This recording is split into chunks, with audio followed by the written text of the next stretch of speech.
Now, welcome to another edition of News from Naboo with Thor's Lightning Takes. And this is going to be the second part of our sort of Vanity Fair article special. With yesterday we covered the Kenobi aspects of it, and today we're going to cover Ahsoka and the Acolyte. Okay. Take us away. All right.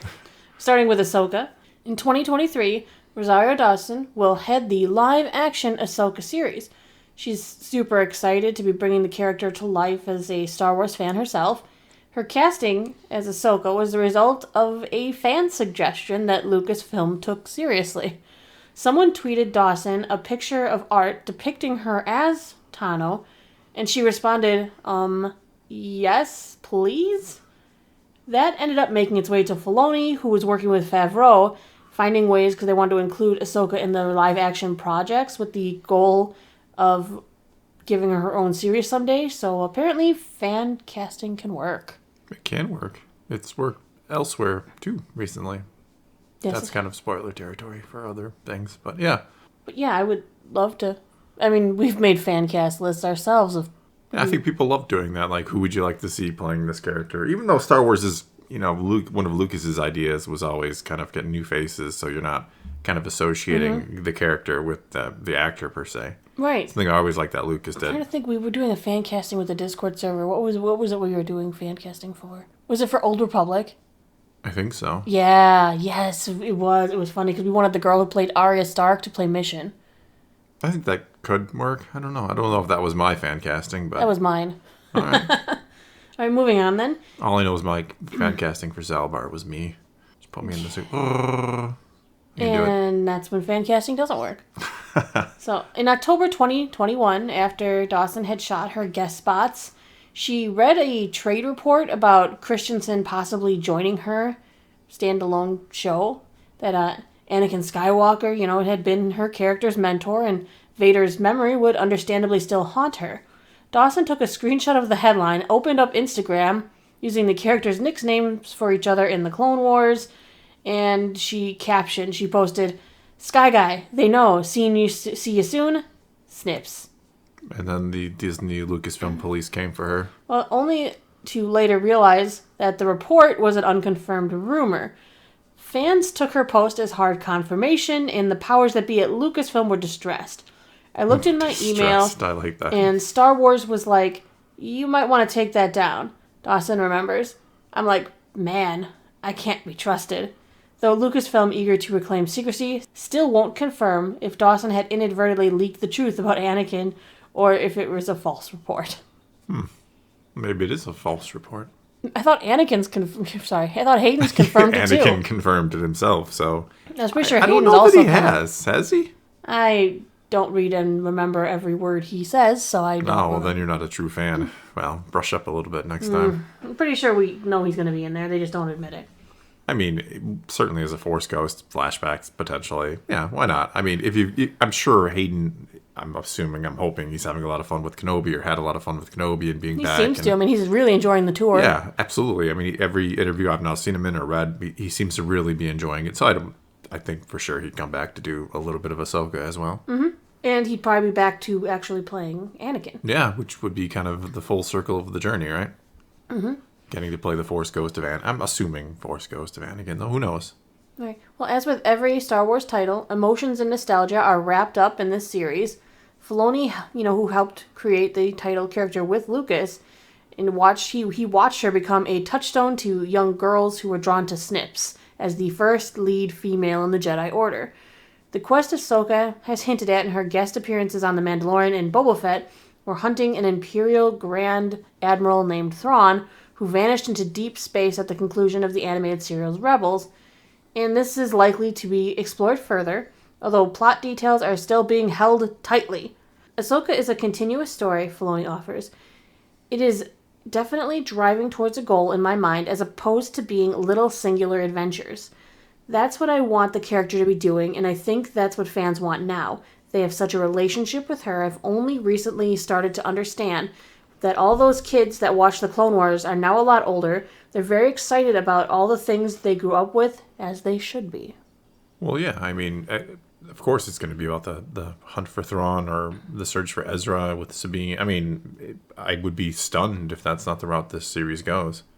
Well, it is just really interesting to hear, because obviously Filoni is like her dad in a sense. He's been looking out for her for a long time. Yeah. But I like that he says that, that fans should be excited. I mean, he means he's investing in this too, Of course. more I mean, than... we should always be excited, right? As long as the product is good. I mean, fans are always excited. That doesn't mean we can't be disappointed in the end. But I'm not saying we're going to be with Ahsoka. But I think we, unless we become kind of pessimistic after disappointments. But no, of course I'm excited. I mean, Filoni, what Favreau and Filoni have done for the most part has been really good. And what Filoni has done with Ahsoka has been really good. So no reason not to be excited about this.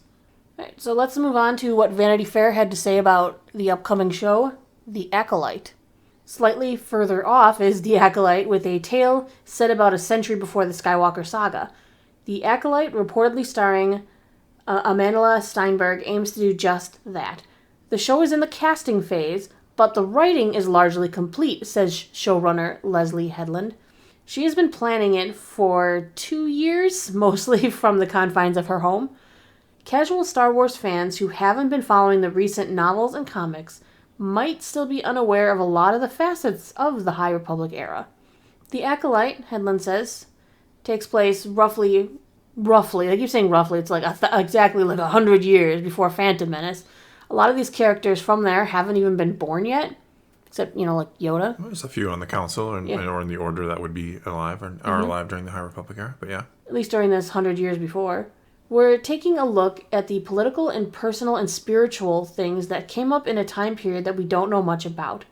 My question when watching the Phantom Menace was always like, well, how did things get to this point? How did we get to a point where a Sith Lord can infiltrate the Senate and none of the Jedi pick up on it? Like, what went wrong? What are the scenarios that led us to this moment? Headland describes The Acolyte as a mystery thriller set in the preposterous and seemingly peaceful era when the galaxy is still sleek and glistening. We actually use the term the Renaissance, or the Age of Enlightenment, she says. Jedis are not always aesthetic monk-like figures living selflessly and brave. The Jedi uniforms are gold and white, and it's almost like they would never get dirty. They would never be out and about. It's kind of the feel, Headland says. The idea is that they could have these types of uniforms because that's how little they were getting into skirmishes.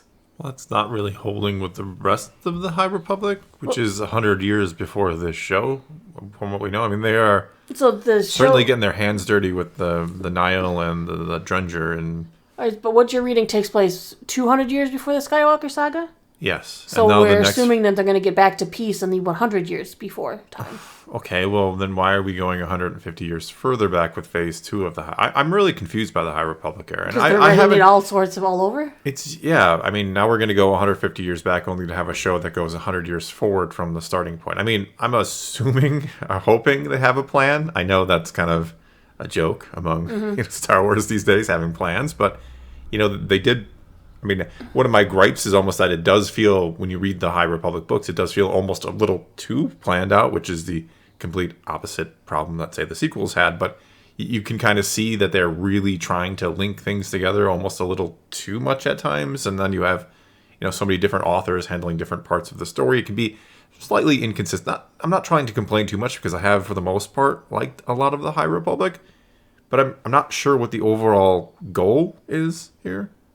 Because I'm thinking going 150 years back now is going to show how they got to the point where they are at the 200 years back point from the prequels, if that's making any sense. And now you're kind of implying that 100 years later this is really when things are going to go wrong for them. I don't really know. We don't know if things are going to go wrong or if somehow we're just going to see almost maybe the rise of the Sith and how they've learned to stay hidden. Well, I mean, the Sith have been in hiding for hundreds and hundreds of years at this point. I don't believe you read the quote, but I thought I read something in the article that talked about how the Sith rise. Well, it's not that they are right. They've been in the background kind of plotting and planning the whole time. Maybe they haven't read the High Republic. Well, no, I don't think they have. I don't think they care about the High Republic. But I don't know. This is interesting territory because for the most part in, say Legends, Expanded Universe, whatever you want to call it, this is a mainly unexplored time period just in general. I mean, the Plagueis novel gives us, perhaps the 60 to 75 years before the prequels. We kind of get a glimpse of things with, Darth Tenebris and, Plagueis, obviously, and then Sidious and all of these things. And we get to see, we get to get a really kind of cool story about from there on, but we don't know too much about what happens before that. So I'm curious to see if the Acolyte will kind of lead into, and I know Plagueis novel, not canon, should be not canon, if it's going to kind of lead into all these things, or if it's just going to completely kind of rewrite the story of that time period eventually. I mean, you could even see Plagueis is the Acolyte. I mean, it would make more sense to be like a Tenebris would be the Acolyte, I guess. I mean, I'm trying to kind of figure out the timeline here, but I mean, would they recontextualize it? Possibly. I have heard, and I know a lot of people have heard that this show is supposed to be female-centric, so I'm assuming, and I believe we have it confirmed that the main character is going to be female, which is fine. I don't really care about all that. But I mean, if that's the case, we know Plagueis is a he. There's really no way around that. He is referred to as a he in Revenge of the Sith by Palpatine himself, so unless there's something strange going on, he's... We just don't know exactly to whom the Acolyte refers. No. Is the Acolyte possibly... It could be a female, it could be a male. The Acolyte may not be the star of the show. I mean, I'm assuming, and again, this is not consistent with old canon, but I'm assuming it's going to be a character who kind of rediscovers the Sith, that they've kind of fallen off and there are hints to possible Sith activity in the current High Republic era. I mean, little questions here and there. Well, and I think you usually refer to a Sith as an acolyte. They're Sith acolytes. Jedis are Padawans.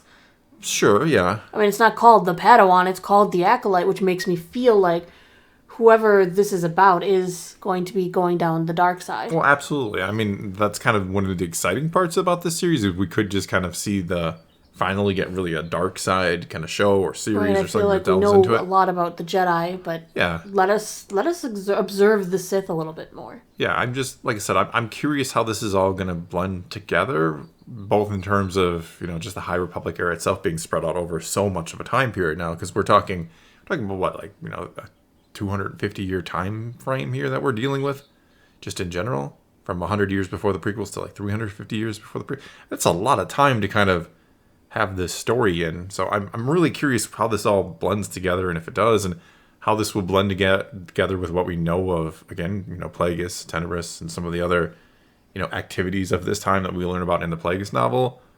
I mean, my dream scenario is that somehow the Acolyte does lead into, kind of a version of that novel, hopefully one very faithful to that novel, because it is an exceptional story. James Luceno, perhaps my favorite Star Wars author. I don't know. Zahn and some others are up there as well. But, I would love to see that. I would love to see them kind of make that book canon or imply that we lead into a different, similar version of that. I don't know. Very curious to see what this show does. All right, well, I guess that's all we got for you this time. So take to the comments below. Tell us what you would like to see out of the Ahsoka series. Do you want to see the search for Thrawn and Ezra and all of that? And tell us about your thoughts on the Acolyte. What do you think it's going to be exactly? What are your thoughts on the High Republic, assuming you've been keeping up?